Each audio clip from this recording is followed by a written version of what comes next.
नमस्कार,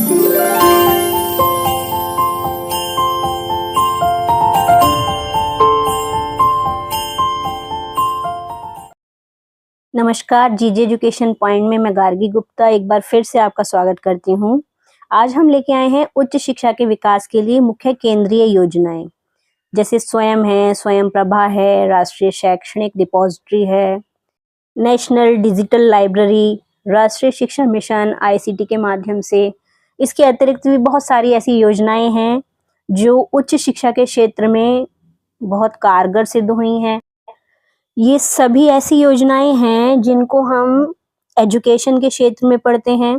साथ ही UGC net के फर्स्ट पेपर में और एजुकेशन पे के सेकंड पेपर में भी हमें इनके बारे में क्वेश्चंस को देखते हैं।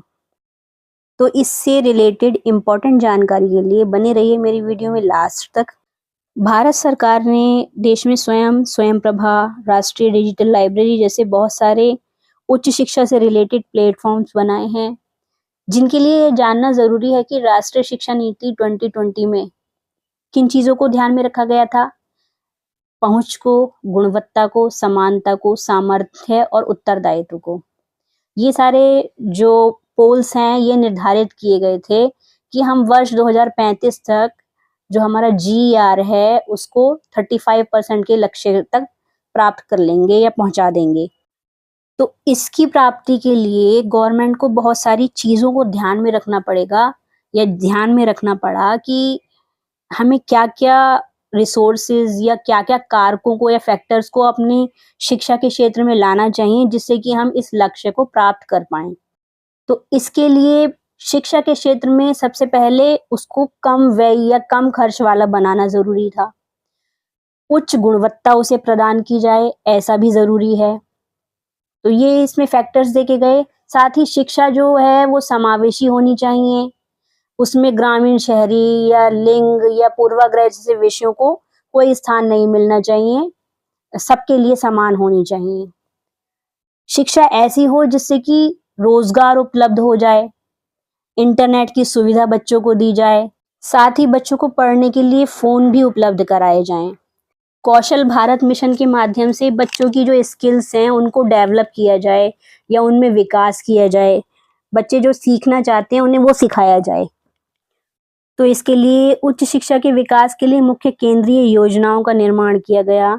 उन योजनाओं में हम बात करेंगे पहली योजना का, जो है स्वयं। स्वयं को study web of active learning for young aspiring minds के नाम से जाना जाता है। यह एमएचआरडी मंत्रालय का ऑनलाइन मंच है जिसके माध्यम से भारत में छात्रों को ऑनलाइन पाठ्यक्रम प्रदान किए जाते हैं। इसे 9 जुलाई 2017 को लॉन्च किया गया था। इसके माध्यम से छात्र देश में कहीं भी किसी भी स्थान पर कम शुल्क देकर शिक्षा ग्रहण कर सकते हैं। साथ ही इससे प्रमाण पत्र भी प्राप्त कर सकते हैं। ऑनलाइन कक्षा में पढ़ाए गए पाठों को पीडीएफ, वीडियो तथा परीक्षणों को भी निःशुल्क उपलब्ध कराया जाता है। इसमें कक्षा 9 से लेकर पोस्ट ग्रेजुएट तक की डिजिटल कक्षाओं का संचालन किया जाता है या डिजिटल कक्षाएं चलती हैं। देखिए, इसके माध्यम से क्या होता है, बच्चे घर बैठे इंटरनेट के माध्यम से चाहे किसी भी क्षेत्र में बैठे हों, देश के किसी भी कोने में बैठे हों, शिक्षा ग्रहण कर सकते हैं, पढ़ाई कर सकते हैं। जो छात्र शारीरिक रूप से कमजोर हैं या कक्षाओं में उपस्थित नहीं हो सकते हैं, वो बच्चे भी घर बैठकर ही पढ़ाई कर सकते हैं। ये आईसीटी के थ्रू लर्निंग है, तो ये इंटरैक्टिव लर्निंग का काम भी करती है। बच्चे कहीं भी बैठकर या दूरस्थ क्षेत्रों में बैठकर भी टॉप क्लास के जो टीचर्स हैं, आईआईटीज में पढ़ाने वाले जो टीचर्स हैं, उनसे शिक्षा ग्रहण कर सकते हैं या उनके व्याख्यान को सुन सकते हैं, देख सकते हैं, उनका लाभ उठा सकते हैं। ठीक ऐसे ही स्वयं प्रभा की सुविधा डायरेक्ट टू होम या सीधे आपके घर की सुविधा है। इसमें बच्चों को इंटरनेट की भी जरूरत नहीं होती। सीधे एंटीना या डिश कनेक्शन के जरिए कोई भी व्यक्ति घर बैठे ही अपने विषय से संबंधित या अपने शिक्षण से संबंधित चैनल को देख सकता है। स्वयं प्रभा डीटीएच चैनल्स का एक समूह है जिसमें 280 चैनल हैं। एनपीटेल, आईआईटीज, यूजीसी, सीईसी और इग्नू, इस पर कंटेंट डालते हैं। हायर एजुकेशन में वागीश, संस्कृति, प्रबोध, सारस्वत, प्रबंधन, विधिक, कौटिल्य, आर्यभट्ट, स्पंदन और दक्ष आदि को मिलाकर कुल 40 चैनल हैं, जिसमें 40वें नंबर का चैनल व्यास है। इसके अतिरिक्त स्कूल एजुकेशन से रिलेटेड 30 मई 2020 को भविष्य में 200 चैनल्स के माध्यम से कक्षा 9 से 12 तक के छात्रों के लिए ऑनलाइन शिक्षण की व्यवस्था की जानी सुनिश्चित है, जिसे ई विद्या का नाम दिया गया है। इसके अतिरिक्त साथी के अंदर कॉम्पिटिटिव एग्जाम से रिलेटेड 40 चैनल्स में engineering, medical, law, agriculture, SSC, bank, railway आदि से संबंधित चैनल्स चलाए जाते हैं। इसमें प्रत्येक दिन 4 घंटे का प्रसारण होता है और उसके बाद उसको 5 बार दिन में रिपीट किया जाता है, जिसका रिपीट टेलीकास्ट किया जाता है। ये बिसाज, गांधीनगर और ECIL हैदराबाद से अपलिंक है और इसमें कला, विज्ञान, व्यापार, कला प्रदर्शन, सामाजिक विज्ञान, मानविकी विषय, अभियांत्रिकी, प्रौद्योगिकी, कानून, दवा और कृषि से संबंधित विषय की कक्षाएं चलती हैं या टेलीकास्ट होते हैं। इसकी मैंने एक अलग से वीडियो भी बनाई हुई है, तो आप उसको भी जाकर देख सकते हैं। उसमें मैंने इसे और डिटेल से समझाया। बस मैं इसके बारे में बताऊंगी कि वर्तमान में इसमें जो उच्च शिक्षा से रिलेटेड हैं 40 चैनल्स हैं। कौन कौन से हैं इसको आप मेरी पिछली वीडियो में देख सकते हैं। राष्ट्रीय शैक्षणिक डिपॉजिटरी या नेशनल एकेडमिक डिपॉजिटरी, शिक्षा मंत्रालय या कह सकते हैं कि मानव संसाधन विकास मंत्रालय की एक पहल है। यह एक बैंक है जिसमें शैक्षिक जो डिग्रियां होती हैं, प्रमाण पत्र हैं या देश भर में जितने भी हायर एजुकेशन इंस्टीट्यूशंस हैं, उनसे जो डिप्लोमा प्राप्त किए जाते हैं उनको सुरक्षित करने के लिए इसका उपयोग किया जाता है। देखिए, इस डिपॉजिटरी में छात्रों और प्रमाण पत्र धारकों की जो शैक्षणिक संस्थान हैं और जहां पर उनकी भविष्य में नियुक्ति होने वाली है, उस जगह पर प्रमाण पत्रों जो वेरिफिकेशन है या प्रमाणीकरण है, वो बहुत स्पीड से या तेजी से हम उसको करवा सकते हैं या आसानी से वहां पर इस डिपॉजिटरी के माध्यम से प्रमाणीकरण हो सकता है। और साथ ही जैसे फर्जी डिग्रियां हैं या प्रमाण पत्र हैं, उनके भी सत्यापन की समस्या जो है उससे निजात मिल जाएगी।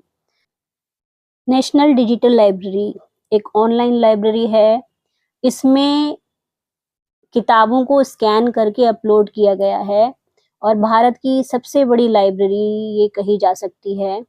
इसमें काफी उपयोगी और मनोरंजक किताबों को पढ़ा जा सकता है। डिजिटल लाइब्रेरी को ऑनलाइन ग्रंथालय या इंटरनेट ग्रंथालय के रूप में भी जाना जाता है।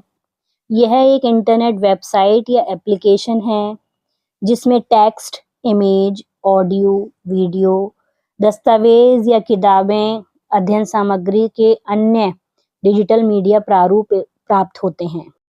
इंटरनेट के माध्यम से डिजिटल ग्रंथालय तक आसानी से पहुंचा जा सकता है। प्रोजेक्ट गुटनबर्ग, ई बिब्लियोग्राफी, इंटरनेट आर्काइव आदि का नाम सबसे बड़े तथा सर्वाधिक सफल डिजिटल ग्रंथालयों के रूप में लिया जाता है। राष्ट्रीय शिक्षा मिशन ICT के माध्यम से देखिए, इसका काम सबसे पहला काम या पहली योजना तो ये है कि ये सकल नामांकन दर जो है GER, इसमें 5% की वृद्धि करना है। इसका यूज हम कनेक्टिविटी के लिए और कंटेंट के लिए या कंटेंट निर्माण के लिए हम कर सकते हैं। देखिए, शहरी क्षेत्रों में और ग्रामीण क्षेत्रों में जो टीचर्स की स्किल्स होती हैं, उनके बीच जो अंतर है उसको कम कराने का उद्देश्य भी राष्ट्रीय शिक्षा मिशन का उद्देश्य रहा है। इसकी योजनाओं में ई-लर्निंग के लिए पूरे शिक्षण शास्त्र पर ध्यान देना, वर्चुअल क्लासरूम या वर्चुअल लैब्स की सुविधा देना, ऑनलाइन परीक्षण और सत्यापन करना, ऑनलाइन शिक्षकों की उपलब्धता और उपलब्ध शिक्षा उपग्रह एजुसेट है या direct to home DTH channels का उपयोग करना है।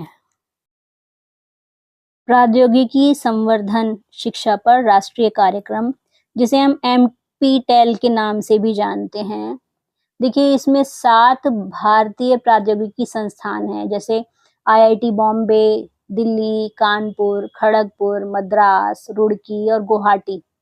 इसके साथ ही Indian Institute of Science Bangalore द्वारा शुरू और नियंत्रित की गई परियोजनाएं आती हैं। यह भारत सरकार में एमएचआरडी द्वारा वित्त पोषित परियोजनाएं हैं। इसमें सभी के लिए मल्टीमीडिया और वेब प्रौद्योगिकी आधारित लर्निंग को विकसित करने और बढ़ावा देने के लिए कार्य किया जाता है। देखिए, वर्तमान में इसमें 940 से अधिक पाठ्यक्रम वेब पोर्टल पर उपलब्ध हैं। इसका पोर्टल है। देखने और डाउनलोड करने के लिए एनपीटेल पर प्रमाणन के साथ खुले ऑनलाइन पाठ्यक्रम शुरू किए गए हैं। पाठ्यक्रम नामांकन के लिए स्वतंत्र है और उपलब्ध है। इसकी वेबसाइट देख लीजिए, ये दी हुई है मैंने। अब आता है ई शोध सिंधु। देखिए, इसका निर्माण मानव संसाधन विकास मंत्रालय द्वारा 3 संस्थाओं को मिलाकर किया गया है, जिसमें पहली है यूजीसी इन्फोनेट, सेकंड है एनलिस्ट, थर्ड है इंडेस्ट एआईसीटीई। इस डिजिटल विधि का उपयोग दुनिया के सबसे अच्छे शिक्षा संसाधनों तक पहुंच की अनुमति देता है। यानी हम इसके माध्यम से जितने भी एजुकेशनल कंटेंट हैं वो प्राप्त कर सकते हैं, चाहे वो किसी भी क्षेत्र के हों। इस योजना को इन्फ्लीनेट द्वारा गांधीनगर गुजरात द्वारा चलाया जा रहा है। इसमें 15,000 से अधिक अंतरराष्ट्रीय इलेक्ट्रॉनिक जर्नल और ई पुस्तकें सभी उच्च शिक्षण संस्थानों को उपलब्ध कराई जाती हैं। तो ये भी उच्च शिक्षा के लिए एक महत्वपूर्ण कड़ी है। वेब आधारित या वीडियो आधारित पाठ्यक्रम जहाँ तक शिक्षकों की कमी को पूरा करते हैं, वहाँ पर ये डिस्टेंस प्रैक्टिकल्स या लैब्स को भी प्रोवाइड कराते हैं, जिसमें ये जो आधारभूत कॉन्सेप्ट्स हैं या बुनियादी कॉन्सेप्ट्स हैं उनको सिखाते हैं या उनको करके दिखाते हैं, जिसके माध्यम से छात्र उसे घर बैठे ही कर सकते हैं। वर्चुअल लैब्स के माध्यम से छात्रों को संसाधनों का उपयोग किस प्रकार करना है, कौन से सॉफ्टवेयर को यूज करना है, साथ ही वेब पर उपलब्ध जो डाटा है उसका इस्तेमाल करने की भी अनुमति दी जाती है। इससे कुशल प्रयोगों को प्रोत्साहित करने के अलावा समय की भी बचत होती है। ई-यंत्र की पहल एनएमईआईसीटी द्वारा की गई थी। देखिए, ये एक रोबोटिक्स है जिसका प्रयोग छात्रों की इंजीनियरिंग एजुकेशन में पार्टिसिपेशन को बढ़ाने के लिए किया गया। ई-यंत्र का प्रयोग शिक्षकों द्वारा गणित, कंप्यूटर विज्ञान और इंजीनियरिंग के सिद्धांतों को रोमांचक बनाने के लिए किया जाता है। ये शिक्षकों को प्रशिक्षित करने के लिए प्रोजेक्ट्स तैयार करता है। इसमें आईआईटी बॉम्बे द्वारा विकसित कोर कौशल देखे जा सकते हैं। इसकी जितनी भी परियोजनाएं हैं और कोड हैं वो मुक्त स्रोत पर या ओपन सोर्स के रूप में ई-यंत्र की वेबसाइट पर उपलब्ध हैं। एनएमईआईसीटी द्वारा विश्वविद्यालयों को 1 जीबीपीएस बैंडविड्थ की कनेक्टिविटी और कॉलेजों को भी एक निश्चित बैंडविड्थ की कनेक्टिविटी का प्रावधान किया गया है, जिसके माध्यम से छात्रों को इंटरनेट की सुविधा मुहैया कराई जाएगी। इसमें एमएचआरडी ने निर्णय लिया था कि विश्वविद्यालयों के परिसरों को 1 जीबीपीएस की बैंडविड्थ के साथ वाईफाई सक्षम बनाया जाएगा। तो अब वाईफाई की जो सुविधा है जितने भी आईआईटीज, आईआईएम और एनआईटी के संस्थान हैं सभी में उपलब्ध कराई जाएगी। आईआईटी बॉम्बे की एक पहल है शिक्षक से बात करें। इसमें आईसीटी के माध्यम से शिक्षा पर राष्ट्रीय मिशन की ये एक पहल है। एमएचआरडी द्वारा इसमें कुछ स्नातक और स्नातकोत्तर पाठ्यक्रमों को में निशुल्क प्रवेश प्रदान करने के लिए इसको वित्त पोषित किया गया है। इसमें आईआईटी बॉम्बे के प्रतिष्ठित संकाय सदस्य और जो विद्वान हैं उनके द्वारा पढ़ाया जाता है। यह अमृता विश्वविद्यालय द्वारा देश भर में संकाय को एक वर्चुअल क्लासरूम प्रदान करने के लिए विकसित ए-व्यू सहयोग उपकरण का उपयोग करता है। इन पाठ्यक्रमों को बिना किसी चार्ज के या बिना किसी शुल्क के निःशुल्क आप देख सकते हैं। हेडफ़ोन, इंटरनेट कनेक्शन और लैपटॉप के ज़रिए या एक बैंडविड्थ के ज़रिए आप निःशुल्क इस क्लासेस को देख सकते हैं। अब आता है ई-आचार्य। देखिए ई-आचार्य क्या है? ये एक ई-कंटेंट पोर्टल है। जैसे कि एनएमईआईसीटी है, तो उसका जो आधिकारिक भंडारण है वो ई-आचार्य के अंतर्गत किया जाता है। और एनएमईआईसीटी में जितना भी डाटा इकट्ठा होता है या उत्पादित होता है, उसके रिपॉजिटरीज़ प्लेटफ़ॉर्म पर कहाँ भेजा जाता है? इन्फोनेट सेंटर में भेजा जाता है, गांधीनगर में। जो डिजिटल सामग्री का संरक्षण है, वो मानक डेटा स्कीम द्वारा प्रदान किए जाते हैं। जो नॉर्म्स होते हैं उसके निर्धारित होते हैं। ये अधिकतर एनसीईआरटी द्वारा प्रदान की जाती है। अब बारी आती है ई-कल्प की।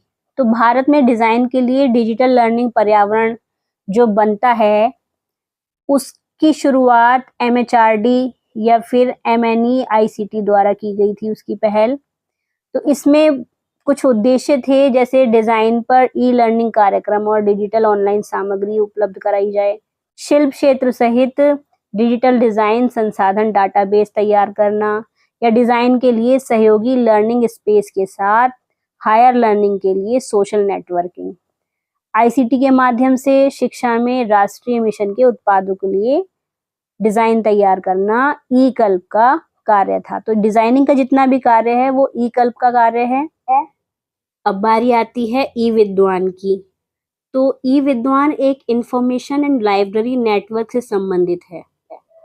राष्ट्रीय शिक्षा मिशन से इसको वित्तीय सहायता के साथ विशेषज्ञ डाटाबेस प्राप्त होता है और साथ ही राष्ट्रीय शोधकर्ता आदि भी इस के रूप में भी सहायता मिलती है।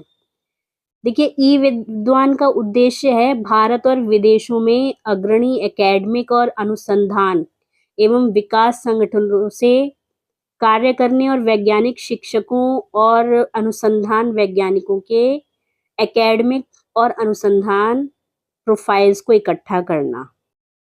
देश में सहयोगियों, वित्त पोषण एजेंसियों, नीति निर्माताओं और अनुसंधान विद्वानों को जानकारी प्राप्त करवाना।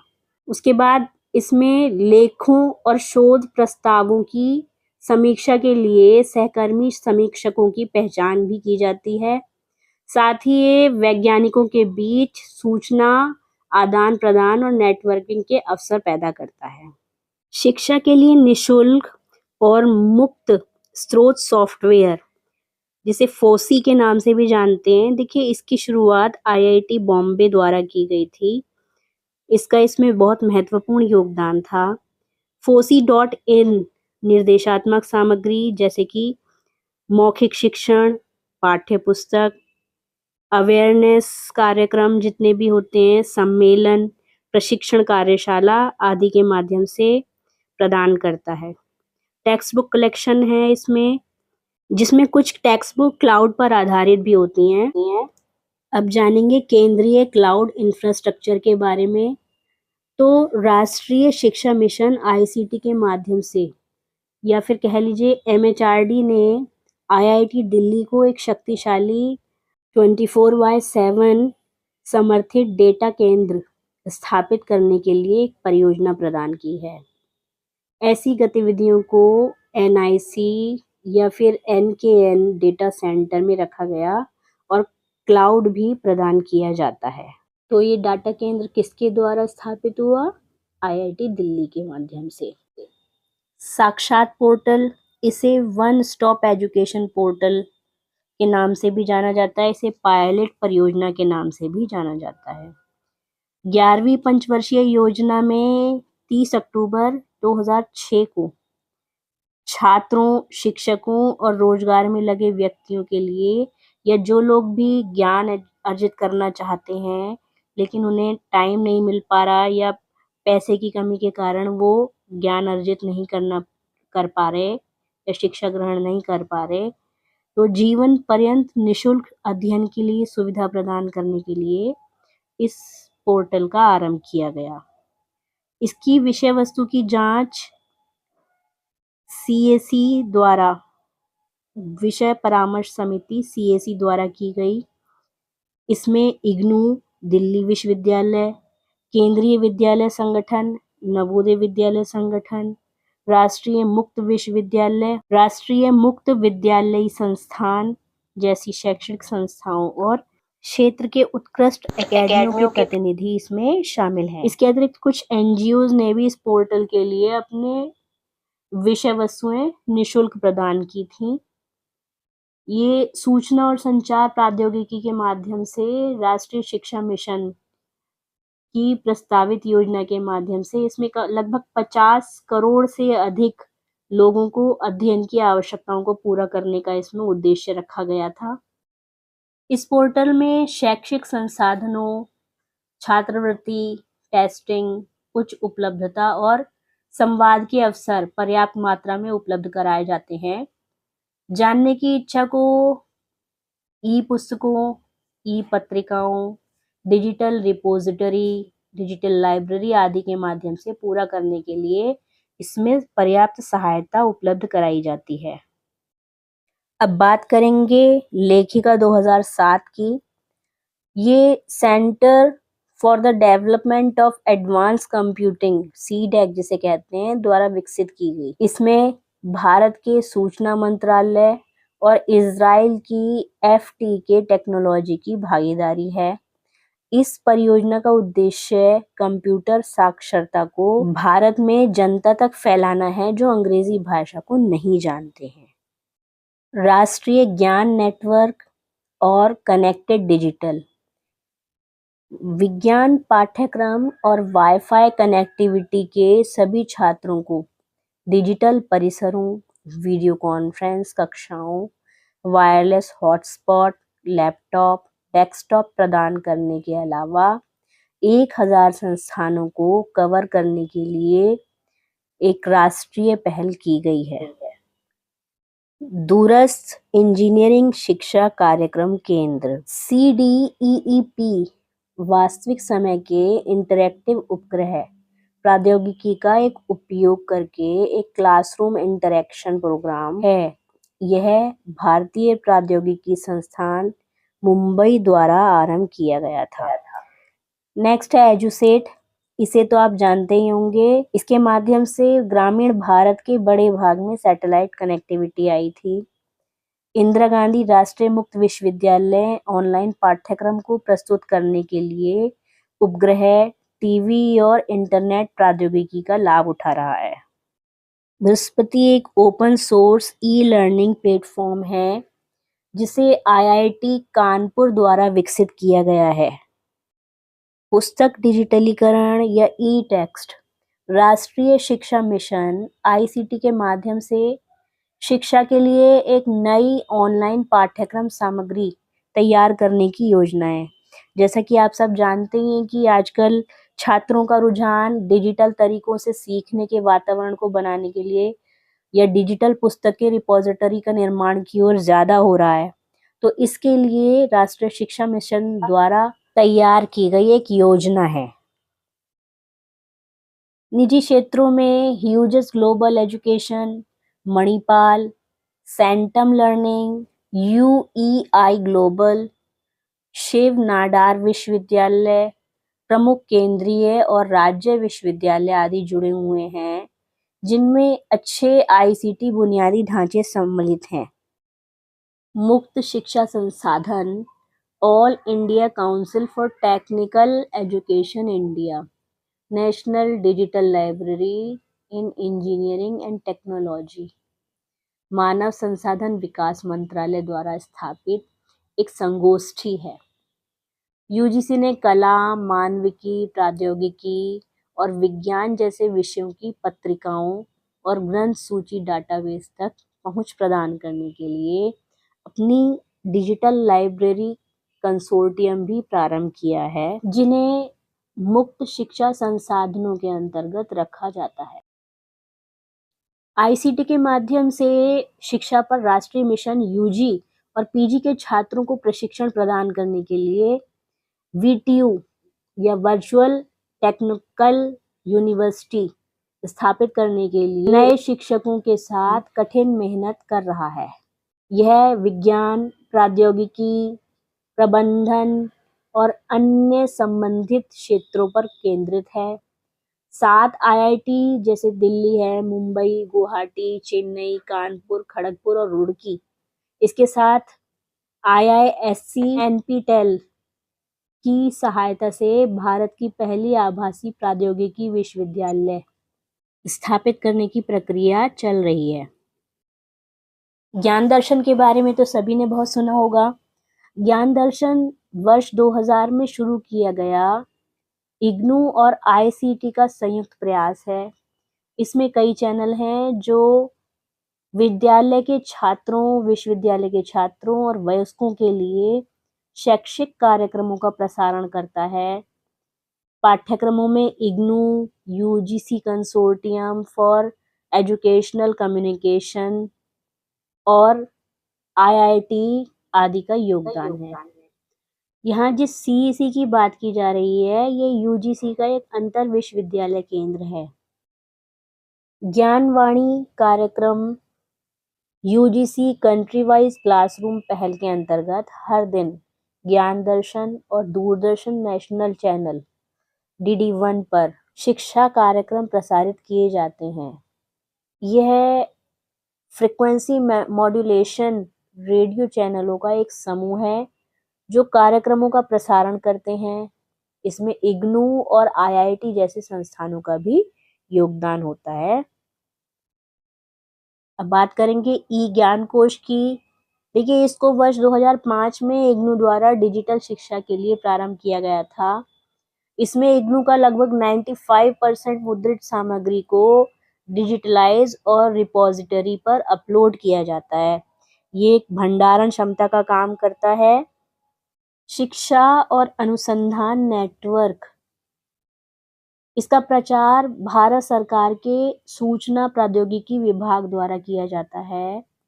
यह भारत में शैक्षणिक अनुसंधान संस्थानों को संचार संरचना और सेवाएं प्रदान करता है।